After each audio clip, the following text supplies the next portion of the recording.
Hello, and welcome back to Darius Reviews, where I take a look at things whether I like them or not. And welcome to yet another installment of the format that I stole from another guy. Yep, we're talking Reviewception, the thing where I take a look at another person's review instead of reviewing something myself. So, we're basically going to be taking more from reviewer at this point by taking a look at Linkara's review of the first, sixth, and final episode of the first season of the original Ben 10. Let's take a look. Hello and welcome to Atop the Fourth Wall, where bad comics burn. Patreon-sponsored review time again, thus we're talking about a not comic and not bad thing. I'm gonna have to come up with a new tagline for this show eventually, aren't I? I had to change the tagline of my show to what it is now because the like, dislike, or indifferent to thing just got stale. Bet most of my actual fans didn't know that was my tagline for the first 2 years. I was hoping for a comic book connection at least, because of a rumor I had heard about this series, that it was inspired by the DC character Dial H for Hero, a lesser utilized one who had a mystical dial that, when he selected the letters H, E, R, and O, would make him into a different superhero with varying powers. Yeah, it's kind of like when everybody found out that Big Hero 6 actually originated from a Marvel comic book, but then when they looked into it, they noticed that it was way different than the actual Disney movie. I never watched Ben 10. It came out my senior year of high school, and at that point I was just not watching a lot of kids' media. Like, Justice League was the only thing I was hanging on to because it was the Timverse. Also, unlike quite a bit of my audience, I wasn't a Cartoon Network kid. Nickelodeon, Fox Kids, and Kids WB. Some shows did get transferred to Kids WB to Cartoon Network, and one of those happened to be considered one of the worst shows ever.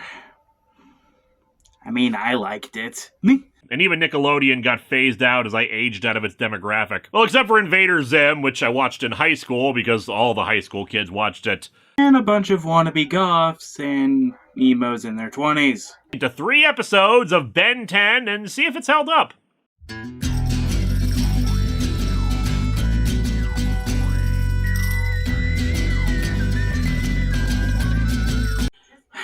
Man, I wish I had an awesome intro sequence. Maybe I should invest some time into actually making one. Let's get going with the very first episode, and then there were 10. 10 donuts for 11 people. Let's settle this with a death match. Wouldn't that be just an interesting death battle concept? Just all of them fighting, but the reason is because they want a donut?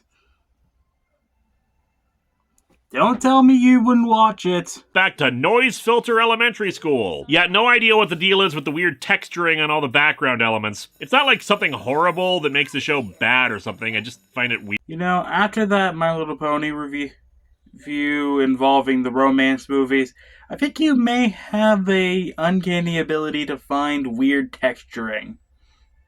Ben's been gone a while. I wonder if letting the 10-year-old wander off into the dark woods alone was a bad idea. So Ben, I'm pretty sure you're a Green Lantern now.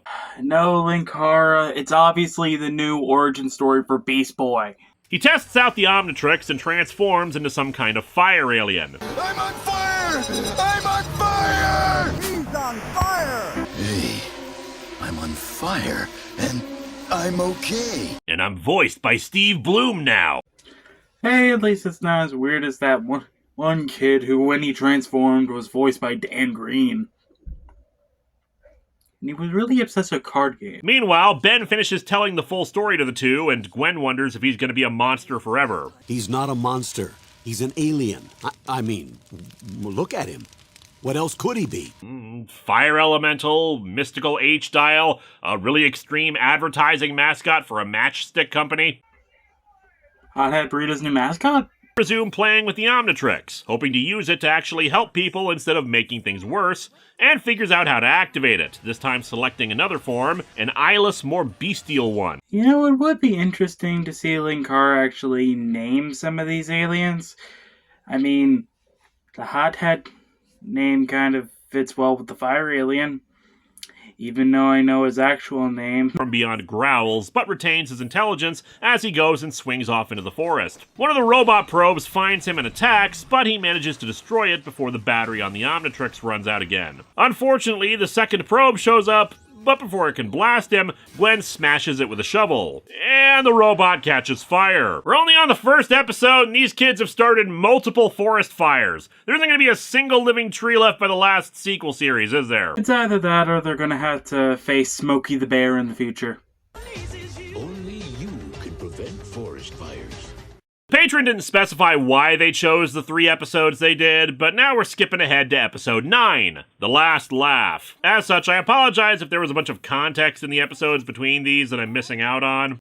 Well, I think the reason why the Patreon chose this episode in particular is because of a certain character of yours, which we'll get to later on. But didn't you do an entire recap of the individual issues between a certain comic when you did the Poyo character study? The fire, the oxygen was burnt up and he suddenly couldn't breathe. Fortunately, he saves himself by punching a hole in the dock and dropping back down into the water. And then he leaps back up to knock out the thief and leaves him to the cops. I don't care what anybody says. You circus freaks are okay by me. Just please stop working for the Joker! Wait, is that why this episode is called Last Laugh? Well, if he did, you'd just be explaining the joke.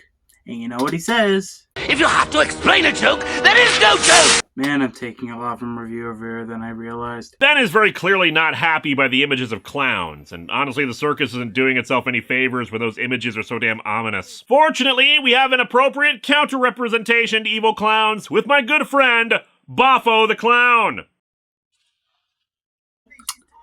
So there's another reason why I decided to review this, besides the fact that I'm a Ben 10 fan. Ben and Max are in pursuit in the RV, though Max is clearly tired. It's here where Ben admits his fear of clowns, thinking this makes him a loser. Everybody's got their own crazy fear, Ben. For me, it's White Castle chicken rings. Why are they shaped like rings, Ben? Why are they shaped like rings? Grandpa, I think your food obsession is the reason why Grandma doesn't come to visit us. Fights the minions by transforming into, one of the sentry guns from Portal? Aw man, if that were the case, Ben would have gotten knocked over when he dropped off that crate. They end up back into the circus tent proper, where the joy-draining machine gets plugged into Zombozo's back. Ben asks what this asshole wants. What every clown worth his floppy shoes wants to make people laugh, then drain their positive energy. Boffo, is that what all clowns want? I see. The clown is more a reflection of humanity itself. Its desire for joy and creativity, personal expression, and modifying our appearance to be what we want, while simultaneously recognizing that we should be able to laugh at ourselves. That there's a bit of buffoonery in us all, and we're oftentimes silly, both when we're alone, or when we're with our fellows whom we love to see smile. There is wisdom in a clown. Boffo is a truly wonderful thing. Even when he forces you to do your taxes more. Episode, the season 1 finale, Secrets. That summer schedule that Gwen came up with has a sinister true purpose. Also, she could create her own video game review show. Camper as the Omnitrix runs out of juice. He tells them that they do not want to pick a fight with Vilgax. How do you know his name is Vilgax? Grandpa? What aren't you telling us? Look, we used to date for a while, okay? I was young, he was exciting, but it was not a good fit. You know, being that Max apparently dated an alien to make Ben's mother, him dating Vilgax does not sound like that much of an impossibility.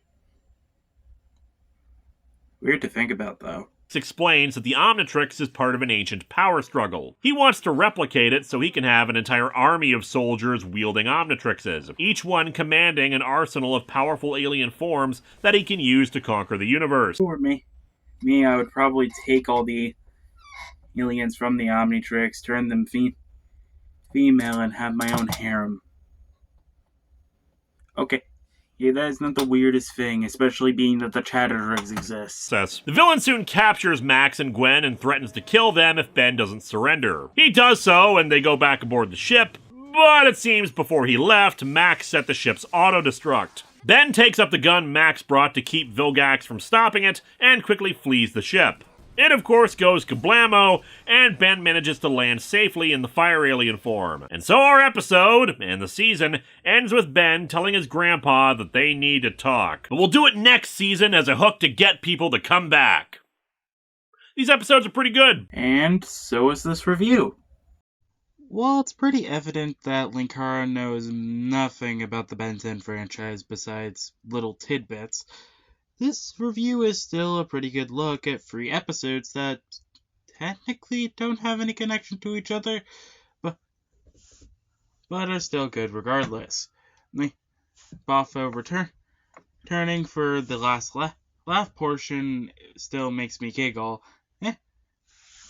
And, of course, this makes me think of a lot of things like Max possibly dating Vilgax.